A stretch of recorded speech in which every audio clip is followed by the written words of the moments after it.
All right, I've come back to the shoreline of Lake Bourne here in South Louisiana, and I got a special guest, Gage Ulmer. I took Gage and his buddy Nolan a few weeks ago. They had a really great trip. Two fanatical fishermen who are just definitely starting to figure things out. So we're gonna take Gage today. We're gonna take Nolan again on a future trip. We're gonna see if we can put Gage on a PB redfish. His PB redfish at this point is only 18 inches. So the bar is kind of low, but you know, there's been a whole lot of like 18 to 20 inch reds around. So maybe we won't be able to do it. Maybe we will, we'll see. We're gonna find out soon. But the water's a little bit murky, definitely more murky than the last time I was here.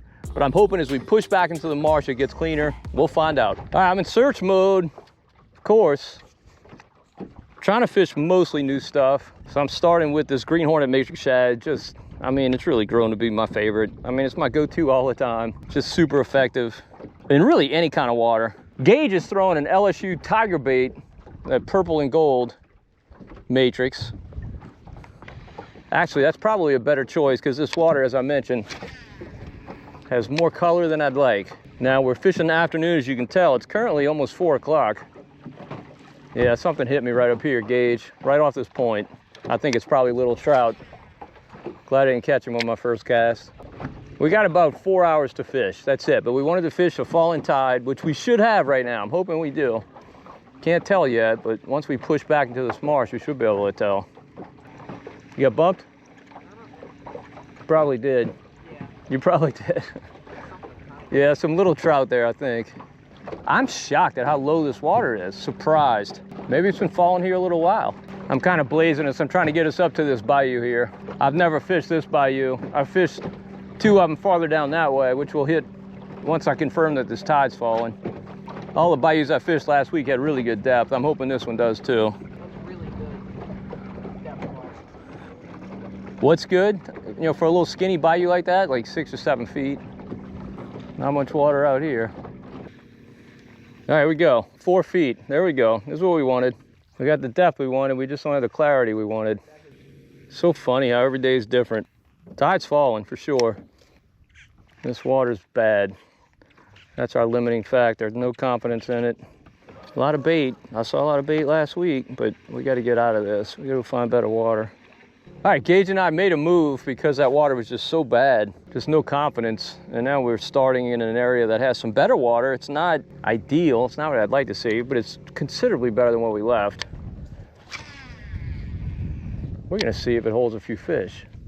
You would think as you push back into this marsh with this falling tide, that water would get better. But you know what it's pulling from. And there's not a whole lot of grass in there. It may not be any prettier. Man, tide's flying here, flying out. But the water's bad. All right, Gage and I are on our 3rd stop. We left that other area because the water just looked terrible. Well, terrible is an exaggeration. We had about 4 inches of visibility, just not good. Definitely want to fish some better water, and we found some better water. This water's not spectacular. It's not perfect. It's got kind of a funny color, but the clarity's not bad. Gage, I think, is sticking with that matrix. Yeah, I switched it. Gage is throwing a Senko, 1/4 ounce bullet weight. Yep, 1/4 ounce bullet weight. I'm starting with this ATV crankbait, green gizzard color. There's some real defined grass in this little canal, or at least it looks like it. So I like this bait when that's the case. All right, this ain't gonna work. Too much floating grass. Make a switch to a gold spinner with a 1/4 ounce death grip. And shrimp creole matrix shad.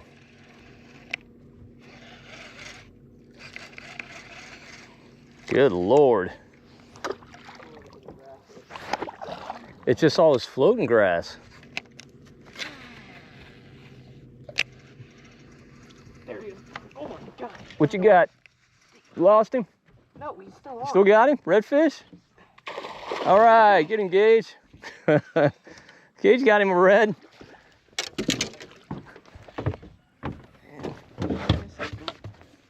Did he thump it or was he just there? Huh? He thumped it? Yeah. Don't horse him. Take your time. We're in no rush. I think he gave up. Is he gonna make the cut, Gage? That's my question. Yes, he's gonna make the cut. Yep. It might be your PB. Don't lose him, Gage.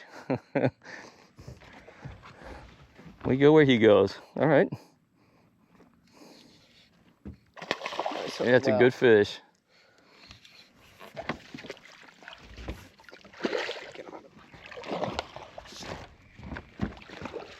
All right, caught fish. Good job, bruh.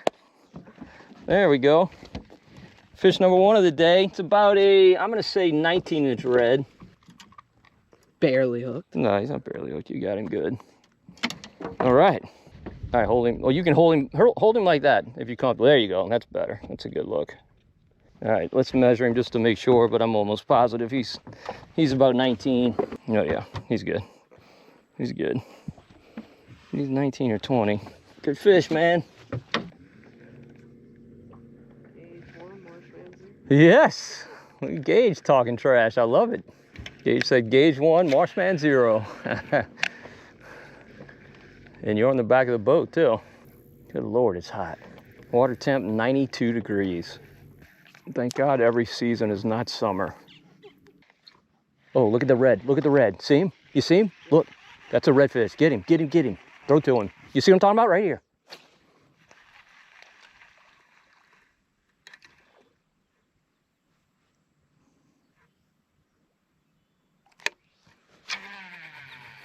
He was like right on top.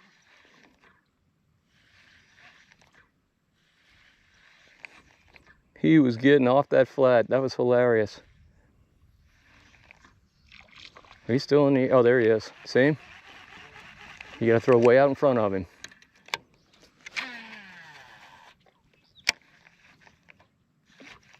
Oh, oh, look, look, look, look. Get him, get him, get him. Throw in front of him.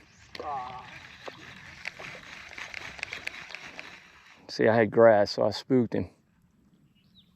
He probably went right through that cut. Like, I'm getting the hell out of here. All right, it's been the grindiest of grinds. For Gage and me, we've been all over. I mean, we have covered some water, and we just haven't found really good water at all. You can see how far out this tide is. I'm just amazed. We've got a southwest wind today, but it's not blowing very hard. So I don't know if that's what's blowing some of this water out or what, but it's shockingly low. Normally I like this situation, but we just haven't been able to find clean water today. It's been really, really bad. Water in here is definitely the best we've found. Not perfect, but in relative terms, it's phenomenal. So we just gotta see if we can catch a few fish in here. Time check is 6:17. Sunset is about 8 p.m. So we don't have much longer to fish. We gotta make something happen. Yeah, this water's good. We can catch fish in this. Do you want to fire on one of them KWPs? If you want, it's up to you. There's a fish. There we go. Oh, beautiful bass. And he threw the hook.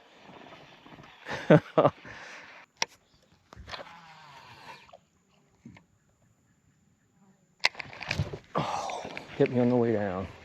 Oh, he came back. He came back. Not the biggest bass in the world. Definitely not as big as the one I lost. But it's a bite. That's a lunker where we catch bass. That's a lunker. You're right. I don't think so. No. You know how to walk the dog? Kinda. Yeah, you want to walk the dog with it. It's really the best way to fish it. If you come up here, I'll show you what to do. You cast out, and you do this while you reel. You want it moving basically like that. And when they hit it, you can't set the hook right away. You got to pause a second or two. It's the hardest thing to do. So you should never fish those without sunglasses on, because you'll lose an eyeball.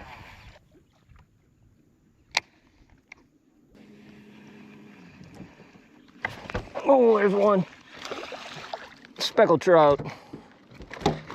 Well, that's a slam. We got redfish, bass, and speckled trout.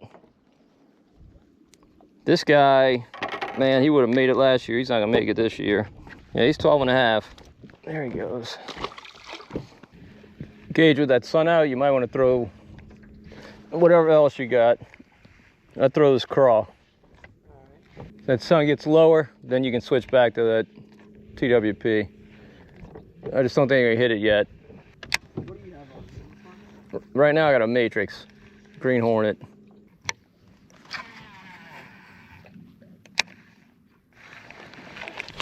There he is. Gage throwing that Trinos mouth.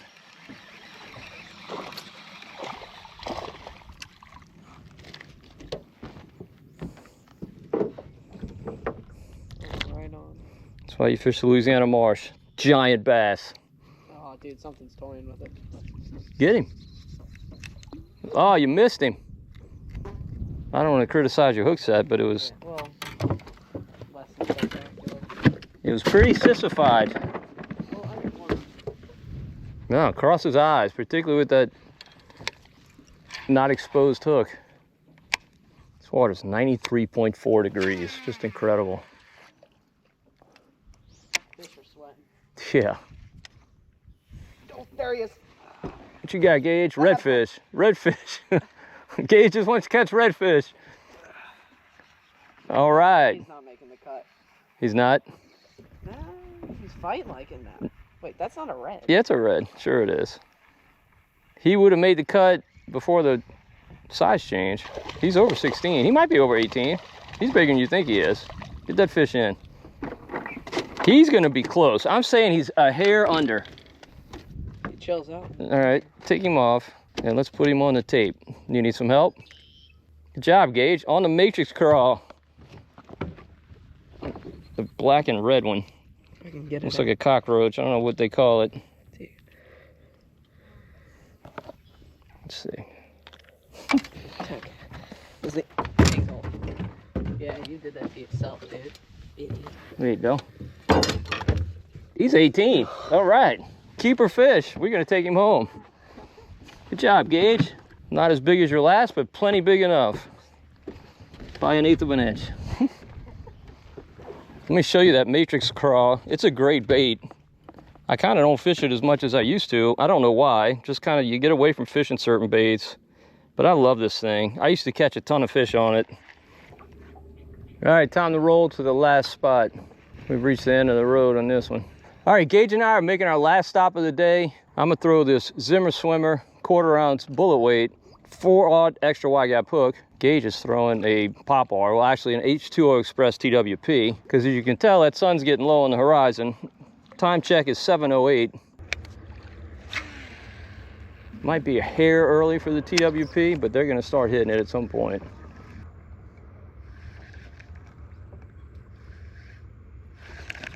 Oh, there's a fish. He took off. It's a bass. He took off running. Seems like he gave up. All right, that's a good bass. That's a good marsh bass. Hooked a little funny. That's a good fish. On the Zimmer Swimmer. This water that we found is really, really nice. And you wouldn't think this dark color would work in it, but it just does. This is candy bug. And the fish just love this. If you're a channel regular, you've heard me talk about it before, but the great thing with the Zimmer Swimmer is the vibration.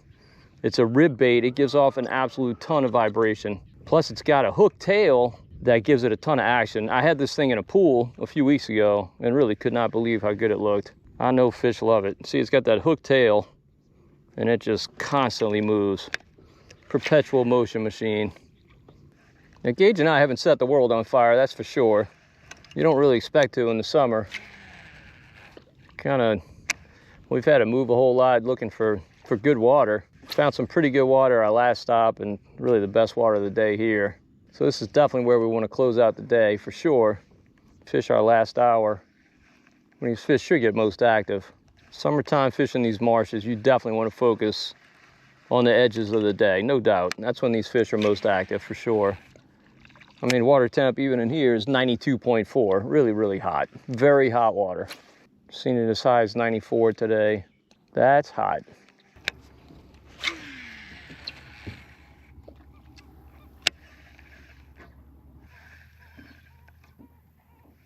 Ooh. Oh, he broke me off. What was it, a bass? No, it's a big red, man. I saw him tailing and I threw out there. I'm like, oh, let me see if I can just get him to bite. And he bit, and he broke me off. Now he has a souvenir. Yeah. I'm sure he broke the leader at the hook. Yep, sure did. He smacked it. I mean, it was just a crazy good smack.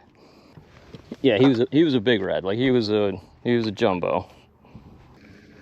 All right, I saw what I thought was a red tailing out here. Threw in the general vicinity because his tail kind of went back down. And he just smoked it, set the hook, and broke at the hook. So often happens with fluoro. I just really hate it, despise it. I've really kind of switched everything back to fishing mono leader rather than fluoro. I just had such bad luck with it. But that was still fluoro. Hadn't switched that out yet. So cost me that fish. That was a big red too. I could tell when I set the hook, it was a big one. So now I've got straight braid tied to my hook. In this low light, it shouldn't matter, even though this water's really, really nice.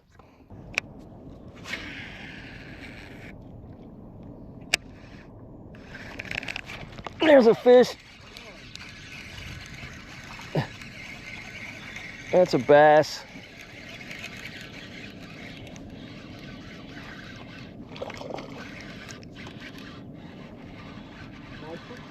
Yeah, not a bad one for marsh bass.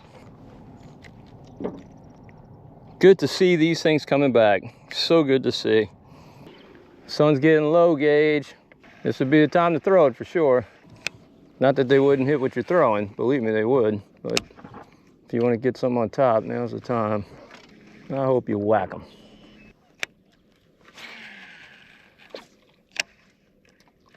Oh, look at that. I threw in his mouth. Oh, I knew he was going to throw. I had a bad hook set. I threw right in that fish's mouth. See, that's a fish I don't mind losing. Like, he earned his freedom. I'm fine with that. I just hate when I have an equipment failure and lose a fish. That dude watched this thing fall out of heaven and went and smacked it. All right, so we got about maybe 10 more minutes to fish at most. So Gage and I are going to switch to topwater. He's going to throw a TWP, and I'm going to throw this matrix craw, just weedless. I mean, just weightless, rigged weedless, of course.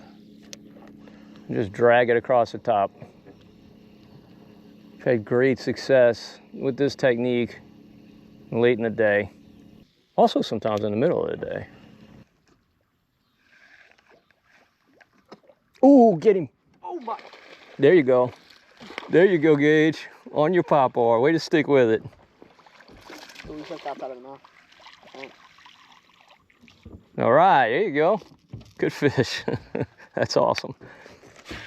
I was so confused. It looked like you delayed. You did good.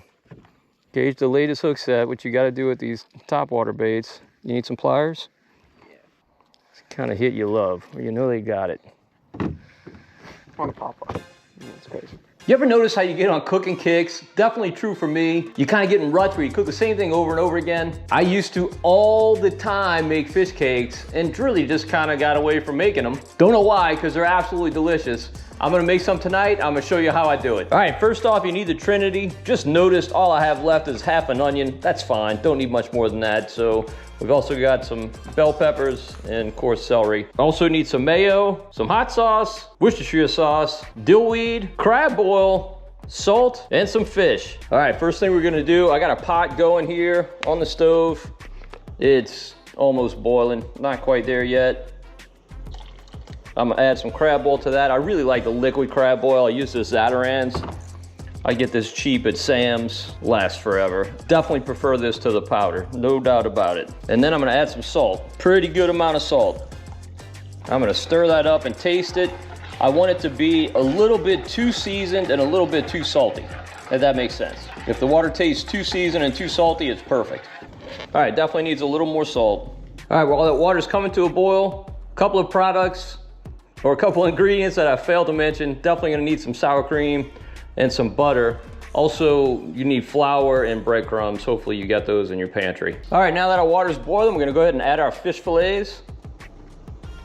Now these are those marsh bass that Gage and I caught.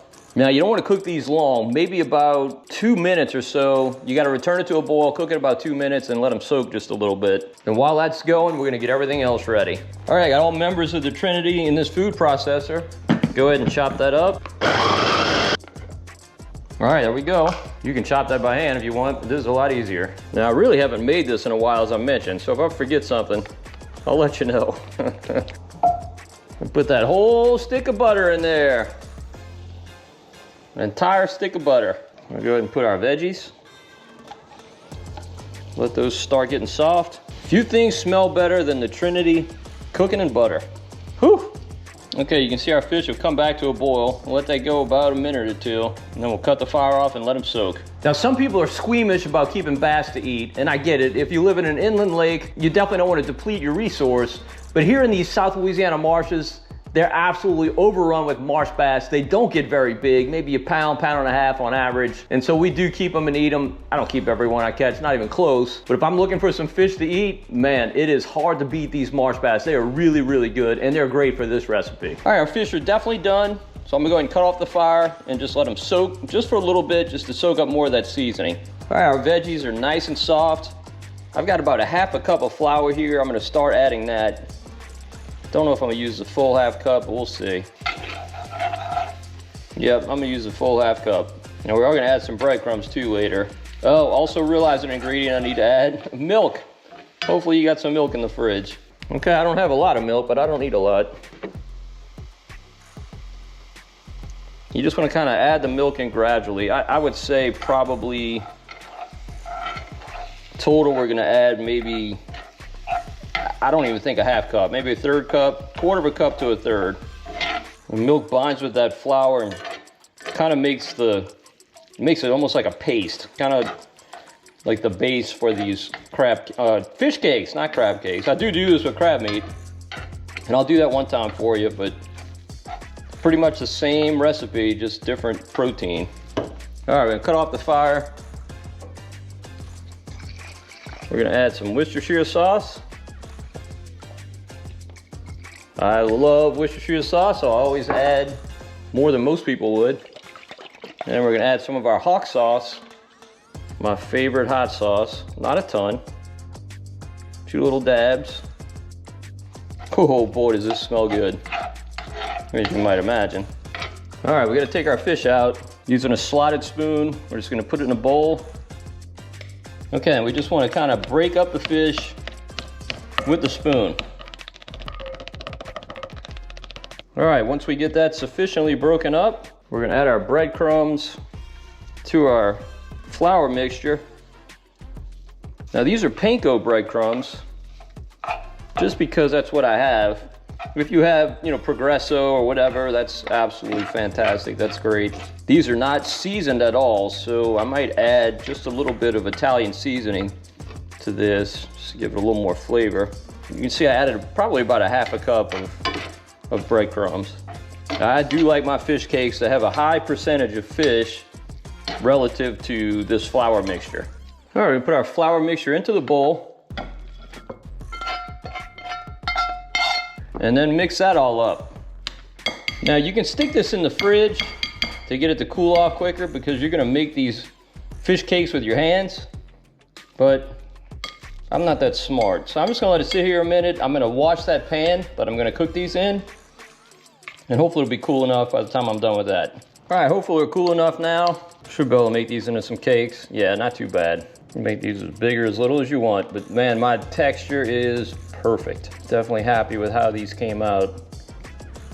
Sometimes you make them a little bit too loose to where they don't really hold together well. I almost like them kind of borderline that way, because that means you've got a high percentage of fish relative to flour, but this is probably right about perfect. But I can't tell you how good these are gonna be. I know, been too long since I made them. Now I made these with bass, but it works equally well with firm flesh fish. I have made it with speckled trout before. Not the best, not terrible. Definitely if that's what you got, it'll work. But you wanna go with redfish or sheep's head, something like that, that holds up really well. Speckled trout just kind of falls apart. Just gets really, really soft. Doesn't have much texture once you do this. All right, that's 5 cakes we're out of room on our plate, so let's go ahead and throw some into the pan. Okay, I'm gonna add a little bit of tallow to my pan. You can add butter or whatever kind of oil you like to cook with. I like tallow. And you can tell I didn't like thoroughly clean this pan. It's really all the same ingredients going in here, so it doesn't really matter. All right, we just go ahead and lay our cakes in. These things smell delicious. Cannot wait to eat them. All right, I think these are ready to flip. They really don't take long to cook at all. Ah, not the best sear. Not terrible. So everything contained in here is already cooked, obviously. So all we're looking to do is get that sear. Just get that outside nice and brown. Have a little bit of crunch, a little bit of crisp to it. In just a moment, I'm gonna show you how we make our sauce.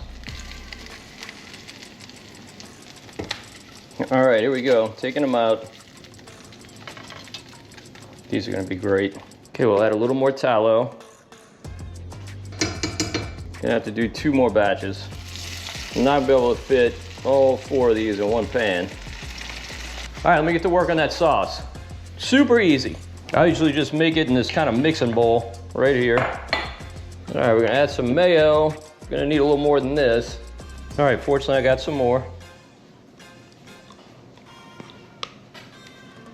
Now you wanna do about 1-to-1 mayo and sour cream. I like a lot of sauce, so I'm making a lot. All right, mix that up. We're gonna add some dill. Good amount of dill. It's best to use fresh dill. I don't have any fresh dill, so I'm using dried. Totally fine. Only 2 more ingredients to add, and you definitely have them in your pantry. That's salt and pepper. White pepper is ideal. I don't have any. I'm using black pepper. Totally fine. That's it. That's our dill sauce.